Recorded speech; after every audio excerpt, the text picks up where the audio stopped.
میں 3 گواہیاں آپ کے سامنے پیش کر رہا ہوں، 1 from the east, 2 from the west, 3 کئی ملوے ہے۔ یہی لاہور 1920، یہاں ایک بریڈلا ہال ہوتا تھا، اس بریڈلا ہال میں ایم این رائے کی ایک تقریر۔ And who was M N رائے؟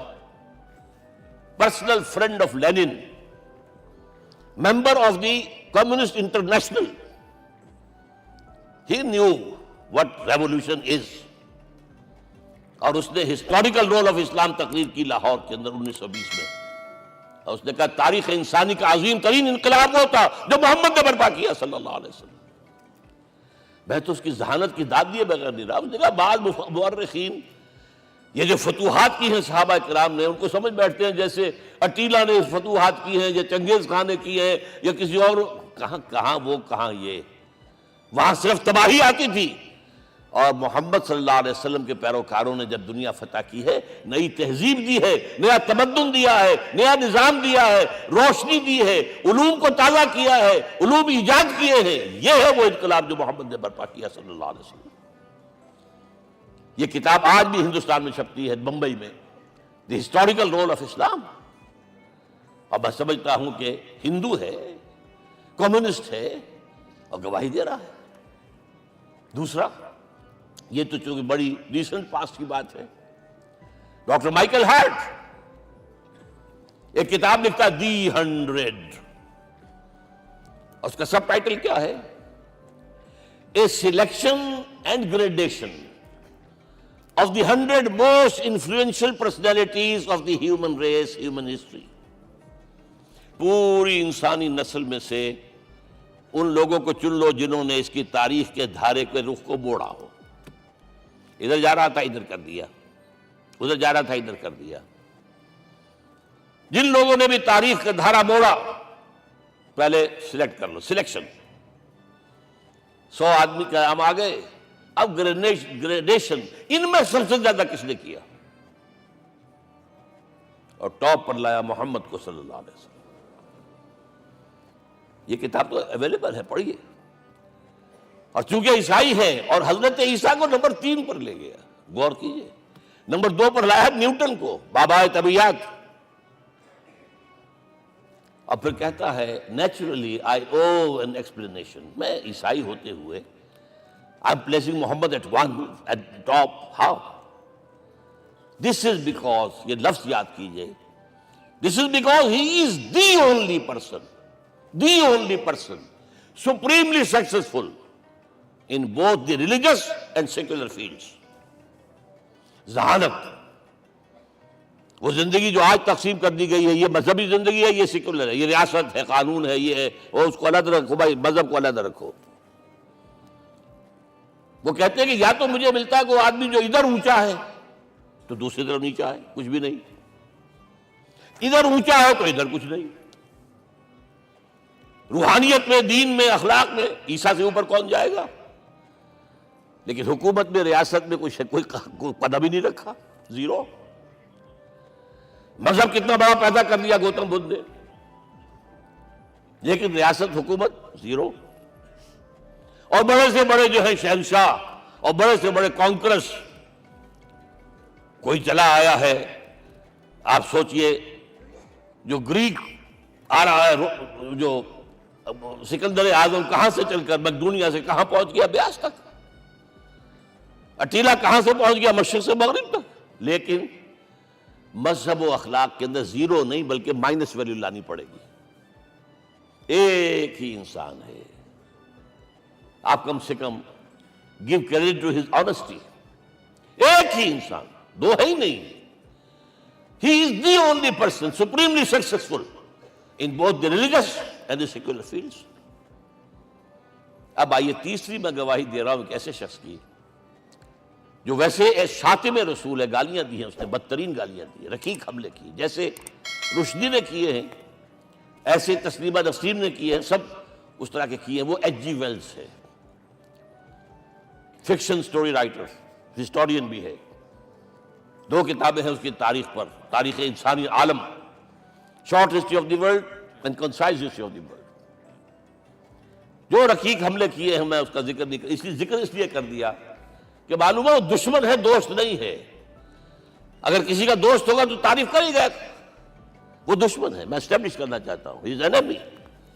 اور عربی زبان کا ایک مقولہ یہ ہے کہ الفضل ما شہدت بہ الاعداء، فضیلت تو وہ ہوتی ہے جس کی ایک گواہی دشمن دے۔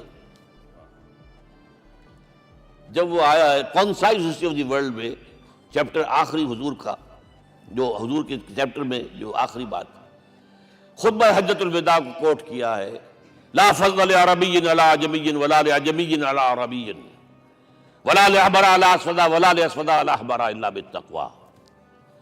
کسی عرب کو کسی عجمی پر کوئی فضیلت نہیں، کسی عجمی کو کسی عرب پر کوئی فضیلت نہیں، کسی گولے کو کسی کالے پر کوئی فضیلت نہیں، اور کسی کالے کو کسی گورے پر کوئی فضیلت نہیں، ہاں تقوی کے ساتھ فضیلت۔ اب ذرا میرا ایک ایک لفظ نوٹ کیجئے، کیا لکھتا ہے اس پر؟ Although the sermons of human freedom, fraternity and equality were said before also, and we find a lot of these sermons in Jesus of Nazareth، مسیح ناصری حضرت عیسیٰ علیہ السلام کے ہاں بھی وعظ تو ہمیں بہت ملتے ہیں، but it must be accepted that it was Muhammad صلی اللہ علیہ وسلم who for the first time in history established a society based on these principles۔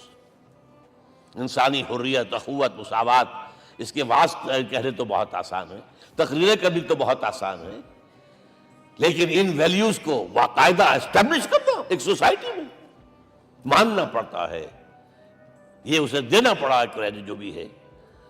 لیکن ایک بات نوٹ کر لیں، مبادہ کہیں آپ میرے بارے میں سوء ظن ہو جائے، تازہ ایڈیشن جو اب اویلیبل ہے اس میں سے یہ نکال دیے گئے ہیں۔ آج کے جو ان کے ایڈیٹرز ہیں ان کے حلق سے نیچے نہیں اتر رہے، اتنی بڑی حقیقت۔ آپ پنجاب لائبریری یا پبلک لائبریری سے جا کے پرانا ایڈیشن لیجئے، concise history of the world کے اندر آپ کو یہ الفاظ مل جائے گے۔ Although the sermons of human fraternity, freedom and equality were said before also, and we have a lot of these sermons in Jesus of Nazareth, but it must be accepted that it was Muhammad sallallahu alaihi wasallam who for the first time in history established a society based on these principles۔ اب یہ جو mission میں نے آپ کے سامنے رکھا، ایک بنیادی مشن قرآن کی تبلیغ کرو، تبلیغ کرو، تبلیغ کرو، تبلیغ کرو۔ یا ایھا رسول بلغ ما انزل الیک من ربک وان لم تفعل فما بلغت رسالتہ۔ نمبر 2، جو دین حق دیا اسے غالب کرو، قائم کرو، نافذ کرو، اس کی مثال پیش کرو دنیا کے سامنے۔ ان دونوں میں مدد درکار تھی محمد الرسول اللہ کو۔ جیسے حضرت مسیح نے کہا تھا، وَإِذْ قَالَ عِيسَىٰ ابْنُ مَرْيَمَ لِلْحَوَارِيِّينَ مَنْ أَنصَارِي إِلَى اللَّهِ، کون ہے میرا مددگار اللہ کی راہ میں؟ جیسے کہ اللہ فرماتے سورہ حدید میں، بڑی پیاری آیت ہے، بڑی ریولوشنری آیت ہے، بلکہ میں لفظ استعمال، بڑی ننگی انقلابی آیت ہے قرآن مجید کی۔ اتنا صاف اللہ تعالیٰ ہی سچ بول سکتا ہے، کوئی اور تو ضرور کہیں نہ کہیں اس کے اوپر کوئی کپڑا ڈال کے بات کرے گا۔ آیت نمبر 25 آف سورۃ الحدید، لَقَدْ أَرْسَلْنَا رُسُلَنَا بِالْبَيِّنَاتِ، ہم نے اپنے رسولوں کو بھیجا واضح نشانیوں کے ساتھ، معجزات کے ساتھ۔ وَأَنزَلْنَا مَعَهُمُ الْكِتَابَ وَالْمِيزَانَ، ان کے ساتھ کتاب اتاری، شریعت اتاری، میزان اتاری، نظام اتارا۔ لِيَقُومَ النَّاسُ بِالْقِسْطِ، تاکہ لوگ عدل پر قائم ہوں۔ اس لیے کتاب کیوں بھیجی، رسول کیوں بھیجے، نبی کیوں بھیجے، وحی کیوں بھیجی؟ تاکہ لوگ عدل پر قائم ہوں۔ یہ اس سے بڑی آیت کوئی ہوگی؟ عدل اجتماعی، سوشل جسٹس۔ اب اگلا ٹکڑا پڑھیے، وَأَنزَلْنَا الْحَدِيدَ، ہم نے لوہا بھی اتارا ہے، فِيهِ بَأْسٌ شَدِيدٌ، اس سے اسلحہ بنتا ہے، جنگی قوت ہے۔ وَلِيَعْلَمَ اللَّهُ مَن يَنصُرُهُ وَرُسُلَهُ بِالْغَيْبِ، اور اللہ دیکھ لینا چاہتا ہے کون ہے اس کے وفادار بندے جو لوہے کی طاقت کو ہاتھ میں لے کر اللہ اور اس کے رسول کی مدد کرتے ہیں۔ دین اللہ کا، اسے قائم کرنا اللہ کی مدد ہے، اسے قائم کرنا محمد کا فرض ہے، اس کے جد و جہد کرنا محمد کی مدد ہے صلی اللہ علیہ وسلم۔ یہ تھی نصرت، اور یہ نصرت آپ کو معلوم ہے حضور کی زندگی میں صحابہ کرام نے کی ہے کہ نہیں کی؟ جو شخص ایمان لایا فوراً داعی بن گیا، فوراً۔ ابو بکر ایمان لائے، اور 6 جو ہیں عشرہ مبشرہ میں سے چوٹی کے صحابہ، وہ ان کی دعوت پر ایمان لائے۔ سعد ابن ابی وقاص، طلحہ، زبیر، عثمان، سعید ابن زید، یہ سب کون ہیں؟ حضرت ابو بکر کی دعوت پر۔ نوجوان ہیں، مصعب بن عمیر کو گھر سے نکال دیا چچا نے، اور برہنہ کر کے نکالا ہے کم وقت نے، اس لیے کہ باپ مر گیا تھا، بہت دولت چھوڑ گیا تھا، ماں نے بڑے ناز و نام میں پالا تھا۔ کہتے ہیں 200 درہم کا جوڑا اس کا بن کر آتا تھا شام سے، جیسے کبھی ہم کہتے تھے کہ پنڈت نہرو کے کپڑے جو ہے پیرس سے سل کر آتے ہیں، اور جہاں سے گزر جاتا تھا مصعب، اتنا اس نے لگایا ہوتا تھا عطر کہ پوری گلی جو ہے وہ خوشبو سے جو ہے بھر جاتی تھی۔ چچا نے بلایا، تم جو یہ گلچھرے کر رہے ہو اپنے باپ کی دولت پر نہ، اور تم اسے کہتے ہو کافر، نکل جاؤ گھر سے۔ وہ چلنے لگے، he was a ten ager, چلنے لگے۔ وہ سمجھا تھا کہ میرے یہ کہنے سے اس کے تو اس کو تارے نظر آ جائیں گے، یہ فوراً جو ہے توبہ کرے گا، پلٹ آئے گا۔ چلنے لگے تو اسے اور غصہ آیا، یہ کپڑے بھی اسی باپ کے ہیں، اتارو۔ وہی اتارے کپڑے، مادرزاد برہنہ ہو کر ماں کے پاس گئے ہیں۔ ماں نے آنکھوں پر ہاتھ رکھا، مصعب کیا ہوا ہے؟ فرمایا امی میں موحد ہو گیا ہوں، یہ ہے توحید۔ اور اب جا کر حضور کے دامن میں بیت ارقم میں اب ہمہ وقت کارکن ہے، قرآن اتر رہا ہے، پڑھ رہے ہیں، سمجھ رہے ہیں، قرآن اتر رہا ہے، یاد کر رہے ہیں، یاد کر رہے ہیں۔ اور اس کے بعد جب کہا تھا مدینے والوں نے بیعت عقبہ اولیٰ پر کہ حضور ہمارے سے آپ کی ملاقات تو سال کے بعد ہی ہوگی، درمیان میں تو آپ کو معلوم ہے خون ریزی ہے، کوئی قافلہ بچ کے نہیں آ سکتا، تو اب آپ ہمیں کوئی اپنا شاگرد دیجئے۔ مصعب بن عمیر کو حضور نے کہا جاؤ ان کے ساتھ۔ وہاں ان کا نام پڑ گیا المقری، پڑھانے والا، قرآن پڑھانے والا۔ 75 آدمی اگلے سال لے کر آ گیا ہے، اور اسی سے بیعت عقبہ ثانیہ ہوئی ہے، اور ہجرت کا راستہ کھل گیا۔ اور اس کو ایک دفعہ حضور نے دیکھا، مسجد کے دروازے کے سامنے سے گزر رہا تھا مصعب، پھٹا ہوا کمبل تھا جس میں لپیٹا ہوا تھا۔ حضور کی آنکھوں میں آنسو آ گئے۔ غزوہ احد میں شہید ہوا کس طرح؟ علم بردار تھا، ایک ہاتھ پر وار پڑا ہے، کٹ کے گر گیا، ایک ہاتھ سے تھاما، دوسرے پر بھی گر گیا، دونوں جو بچے ہوئے حصے تھے اس سے تھاما۔ پھر جب ختم ہو گئے، اس کے بعد جو ہے جب دفن کر رہے تھے تو حضور کے سامنے پرابلم لایا گیا۔ مصعب کے جسم پر تو کوئی کپڑا ہی نہیں تھا سوائے ایک چادر کے، ایک دھوتی، اللہ اللہ خیر اللہ۔ اور شہید کا کفن ہوتا ہے اس کا اپنا لباس۔ حضور وہ اتنا چھوٹی ہے وہ چادر کہ پاؤں ڈھانپتے ہیں تو سر کھل جاتا ہے، سر ڈھانپتے ہیں تو پاؤں کھل جاتے ہیں۔ فرمایا سر کو ڈھانپ دو کپڑے سے اور پیروں پر گھاس ڈال دو۔ That was the last dress which Mus'ab got۔ تو یہ لوگ جو تھے محمد رسول اللہ والذین معہ، یہ ساتھی حضور کے، جنہوں نے حضور کے مشن میں آپ کا ساتھ دیا۔ اور ایک خاص مرحلے کا تو میں آپ کے سامنے ذکر ہی کر دوں، اس لیے کہ دین کی اقامت، دین کا غلبہ، اس میں تو جہاد اور قتال آئے گا لا محالہ۔ Nobody is going to allow you to change the system۔ اگر سسٹم بدلتا ہے تو اس کے ساتھ جو مفادات بدلتے ہیں وہ ختم ہو جاتے ہیں، جو پرولیجز ہیں وہ ختم ہو جاتے ہیں۔ لہذا جب غزوہ بدر کا مرحلہ آیا ہے، حضور نے مجلس شورا منعقد کی، اور آپ نے جو وحی سے آپ کو بتا دیا گیا تھا، دیکھو ایک قافلہ آ رہا ہے شمال سے، مال غنیمت سے لدا پھدا ہے، اور 50 صرف اس کے ساتھ محافظ ہیں۔ ایک لشکر آ رہا ہے جنوب سے، گیل کانٹے سے لیس، اور اللہ نے وعدہ کیا ہے کہ ایک پر ضرور تمہیں فتح دے گا، بتاؤ کدھر چلے۔ یہ اصل میں کسی بھی سپہ سالار کے لیے وقت ہوتا ہے کہ اپنے ساتھیوں کے مورال کا اندازہ کریں۔ کچھ ہوں گے ہم جیسے کمزور بھی، انہوں نے کہا کہ حضور پہلے قافلے کی طرف چلے، آسانی سے فتح بھی ہو جائے گی اور ہتھیار مل جائیں گے ہمیں، ہمارے پاس تو ہتھیار بھی نہیں ہے، گنتی کے لوگوں کے پاس تلواریں بھی نہیں سب کے پاس، تو 50 آدمیوں کے ہتھیار تو ملیں گے، پھر لشکر سے نپٹ لیں۔ اب حضور کہہ رہے ہیں اشیرونی اشیرونی اشیرونی۔ حضرت مقداد بن اسود کھڑے ہوتے، حضور ہمیں موسیٰ کے ساتھی نہ سمجھیے جنہوں نے کہہ دیا فَاذْهَبْ أَنْتَ وَرَبُّكَ فَقَاتِلَا إِنَّا هَاهُنَا قَاعِدُونَ۔ ہم موسیٰ کے ساتھی نہیں ہیں، ہم آپ کے جانثار ہے۔ آپ جو آپ کی نیت ہے آپ بسم اللہ کیجیے، ہم آپ کو کیا پتہ ہمارے ذریعے آپ کو اللہ تعالیٰ آنکھوں کی ٹھنڈک عطا فرمائے۔ حضور پھر فرمایا مجھے مشورہ دو، مجھے مشورہ دو۔ تب خیال آیا سعد ابن عبادہ رضی اللہ تعالیٰ عنہ کو، جو رئیس انصار تھے، ہو نہ ہو یہ ہماری طرف روئے سخن ہے، کیونکہ بیعت عقبہ ثانیہ جس کے نتیجے میں ہجرت ہوئی ہے اس میں طے یہ ہوا تھا کہ اگر یہ مکے والے مدینے پر حملہ آور ہوں گے آپ کو ختم کرنے کے لیے، ہم آپ کی حفاظت ایسے ہی کریں گے جیسے اپنے بیوی بچوں کی۔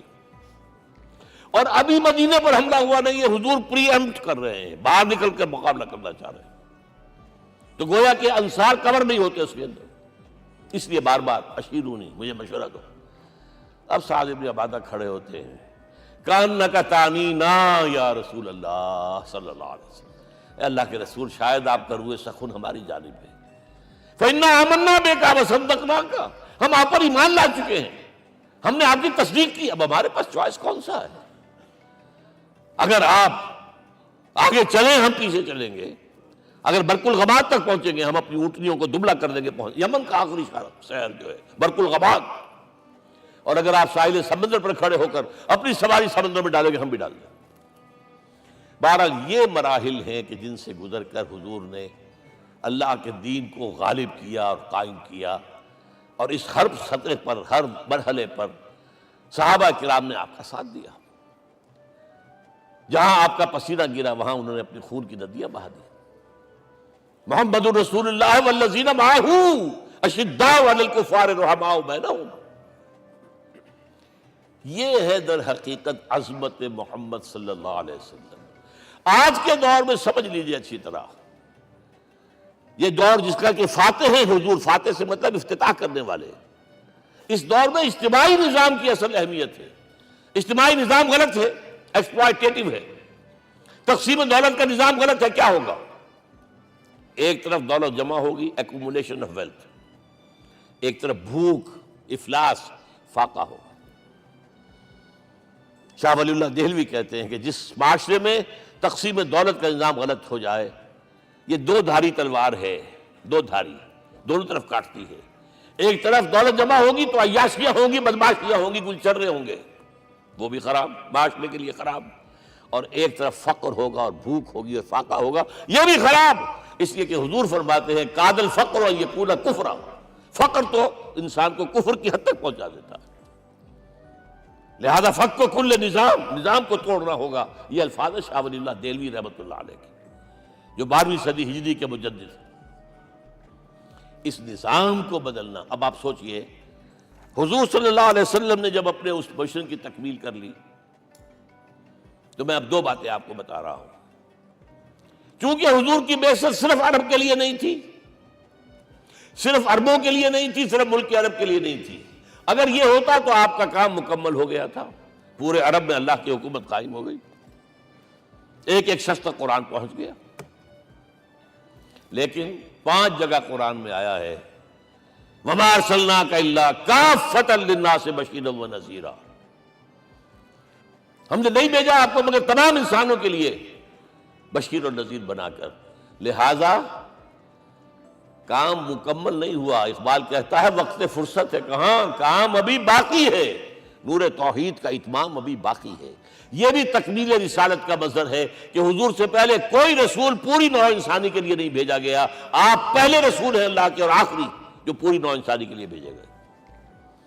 حضرت عیسیٰ نے بھی یہی کہا تھا اپنے حواریین سے، تو سینٹ پال نے اسے تبلیغی مذہب بنایا ہے۔ انجیل میں اب بھی الفاظ موجود ہیں کہ I have been sent in search of the lost sheep of the house of Israel، میں تو اسرائیل کے گھرانے کی کھوئی ہوئی بھیڑوں کی تلاش میں بھیجا گیا ہوں، صرف بنی اسرائیل کے لیے۔ قرآن بھی کہتا ہے رسولا الی بنی اسرائیل، واحد رسول ہیں جو پوری دنیا کے لیے بھیجے گئے۔ اچھا کہہ دینا تو آسان ہو گیا، اس کا مطلب کیا ہے؟ جب تک پوری دنیا پر اللہ کا دین غالب نہ ہو، محمد کا مقصد بعثت ہنوز شرمندہ تکمیل ہے، اور یہ ہوگا، اس کی خبر دی ہے۔ یہ ایک تحفہ میں لے کر آیا آپ کے لیے، 8 صفحے ہیں، لیکن یہ سمجھیے کہ یہ سونے کے حروف سے شر لکھے ہوئے ہیں، وہ احادیث، وہ آیات جن میں حضور نے خبر دی ہے کہ پوری دنیا پر اللہ کا دین غالب ہوگا۔ ہو نہیں سکتا کہ دنیا ختم ہو جائے اور محمد کا مقصد بعثت ابھی مکمل نہ ہو، ناممکن۔ جن آیات کو پڑھیے ان میں پھر احادیث پڑھیے۔